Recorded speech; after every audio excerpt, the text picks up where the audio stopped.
Assalamualaikum warahmatullahi wabarakatuh. Bismillahirrahmanirrahim. Alhamdulillahirabbil alamin. Alhamdulillahilladzi arsala rasulahu bil huda wa dinil haqq liyuzhirahu 'alad dini kullihi walau karihal musyrikun. Asyhadu an la ilaha illallah wahdahu la syarikalah wa asyhadu anna Muhammadan 'abduhu wa rasuluhu la nabiyya ba'dah.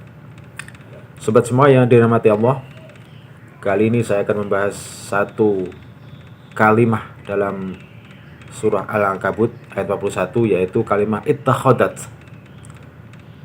atau lengkapnya ittakhadat baita, tapi intinya adalah satu kalimat awal itu ittakhadat, yaitu telah menjadikan atau telah membuat. Ittakhadat baita lengkapnya telah menjadikan rumah atau membuat rumah ya. Kalimat ini bercerita tentang proses pembuatan sarang laba-laba, dan ini mengandung satu makna yang mendalam ya dari sisi sains atau ilmu biologi, dimana kalau digabungkan dengan struktur kalimahnya, yaitu kalimah fi'il madhi dengan diawali dengan huruf ta, ittakhadat. Ta ini merujuk pada isim mu'annas ya, atau perempuan. Jadi inilah kehalusan daripada kalimah yang tertuang di Al-Quran. Jadi sudah merujuk pada isim gender ya, dalam itu adalah perempuan.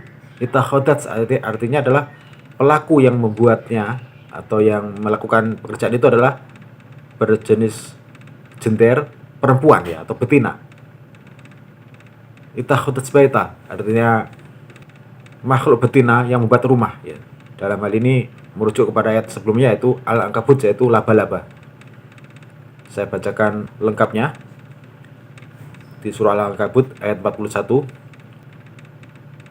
A'udzubillahi minasyaitonirrajim. Bismillahirrahmanirrahim. Mathalul ladzina ittakhadhu min dunillahi awliya'a kamathalil ankabut ittakhadat baita wa inna awhanal buyuti labaitul ankabut law kanu ya'lamun. Perumpamaan orang-orang yang mengambil pelindung selain Allah adalah seperti laba-laba yang membuat rumah. Dan sesungguhnya rumah yang paling lemah ialah rumah laba-laba, sekiranya mereka mengetahuinya. Jadi dalam ayat 41 surat Al-Ankabut ini Allah mengumpamakan ya orang-orang yang berlindung kepada selain Allah, itu adalah berlindung kepada perlindungannya lemah, tentu menurut Allah ya. Dari sisi Allah yang Maha Kuat, perlindungan kepada makhluk selain Allah adalah perlindungan yang lemah. Ini adalah makna keseluruhan dari ayat 41 tersebut.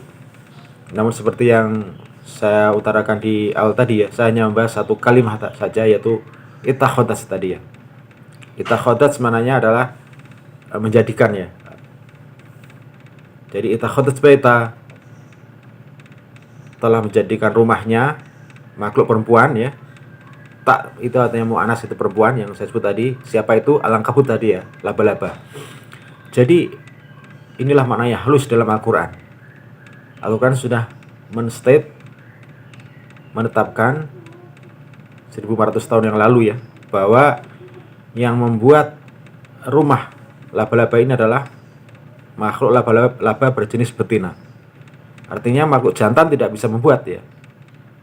Dan ini terkonfirmasi ya dengan fakta ilmiah di lapangan ya. Hasil riset yang menunjukkan hanya laba-laba betina yang bisa membuat rumah, yaitu membuat rumah dari kelenjar yang dikeluarkan dari perutnya. Itu kelenjar itu berupa cairan ya, yang disebut spinneret itu kalau saya lihat di literatur. Ya, cairan itu luar biasanya dia akan mengering dan menjadi keras ketika bersentuhan dengan udara. Jadi cairan kelenjar yang keluar dari perutnya ini hanya laba-laba betina yang bisa mengeluarkan cairan itu, kelenjar itu. Laba-laba jantan tidak bisa. Jadi kalau kita lihat sarang laba-laba, boleh jadi yang menepati itu bisa perempuan atau laki-laki ya, tetapi yang membuat adalah perempuan. Karena hanya perempuan, hanya laba-laba betina lah yang bisa mengeluarkan kelenjar dari perutnya. Sedangkan laki-laki tidak bisa. Jadi laki-laki itu mungkin hanya menepati sarangnya saja yang dibuat oleh si laba-laba betina. Dan kelenjar ini ternyata bermacam-macam ya. Ada kelenjar yang utama ya, yang buat jaring-jaring yang utamanya itu yang besar, dan itu yang kelenjar yang paling kuat. Kemudian yang lebih halus lagi yaitu untuk melingkar dan membungkus mangsa. Kemudian ada kelenjar perkat ya, jadi untuk menjebak mangsa agar lengket kalau menyentuh rumahnya itu. Dan dari sisi hewan kecil ya, sejenis laba-laba, itu merupakan satu jaringan yang kuat, satu helai kelenjar itu ya, yang berubah jadi semacam kelenjar sutera yang kering itu bisa menahan beban berkali-kali lipat tubuh laba-laba itu sendiri. Bahkan saya pernah lihat di kebun ya, waktu saya jalan itu ada burung kecil yang terjebak lengket di rumah laba-laba, nggak bisa bebas ya. Nah, artinya itu sebenarnya kalau dari sisi laba-laba sendiri ya, itu sangat kuat untuk ukuran laba-laba ya. Bahkan ada riset yang mengukur kekuatan jaring laba-laba ini dibandingkan dengan baja dengan ukuran yang sama ya, yang ukurannya mungkin sekian mikron itu ya, kecil sekali itu. Kekuatan jaring laba-laba ini 5 kali lipat dari kekuatan baja dalam ukuran yang sama ya. Nah, artinya mungkin dari sisi laba-laba itu sebenarnya cukup kuat. Namun dari sisi makhluk yang lebih besar, katakanlah dari sisi manusia ya, itu lemah ya. Kita bisa toel dengan tangan aja hancur ya. Itulah perumpamaan Allah itu. Orang yang membuat perlindungan selain Allah, bagi mereka yang berlindung selain Allah, itu dikiranya kuat ya. Memang dari sisi orang itu sendiri kuat, dia bisa berlindung dengan makhluk yang lain. Tapi dari sisi Allah itu lemah. Sama dari sisi laba-laba ya. Bagi laba-laba itu rumah yang kuat ya. Tapi dari sisi makhluk yang lebih besar itu adalah lemah. Kembali ke pembahasan tadi ya, betapa halusnya mana Al-Quran ini ya. Satu kalimah atau kata ya. Kalimah itu kalau dalam bahasa Arab ya, bahasa Indonesia itu kata. Satu kata ittakhadhat tadi udah mewakili selain itu ada fi'il madhi ya, artinya kejadian yang Allah menyatakan telah membuat. Kemudian juga di situ ada domainnya tersib isim ya, fa'ilnya adalah perempuan ya, mu'anas ya. Kalau kita pelajari di ilmu nahwu shorof ya, ciri-ciri kalimat mu'anas itu banyak ya. Di antaranya adalah diakhiri dengan tak marbutoh ya, atau huruf tak. Ittakhadhat huruf tak akhirnya adalah menunjukkan wanita atau betina. Nah, ini menunjukkan keagungan Allah ya, dan keagungan Al-Quran itu sendiri ya. Bahwa memang Al-Quran ini diciptakan oleh yang maha tahu atau yang maha agung, yaitu Allah Ta'ala. Gak mungkin ini diciptakan oleh manusia Al-Quran ini. Karena apa? 1400 tahun yang lalu itu belum ada mikroskop, belum ada teknologi ya yang bisa mendeteksi laba-laba yang kecil-kecil dan semua jenis laba-laba itu. Jenis kelaminnya apa itu? Jadi kalau ada serangga laba-laba kecil itu lewat, orang gak akan tahu ya ini apakah laba-laba perempuan atau laki-laki gitu ya. Nah, Al-Quran sudah memvonis, sudah menetapkan bahwa yang khusus yang membuat rumah itu laba-laba betina gitu.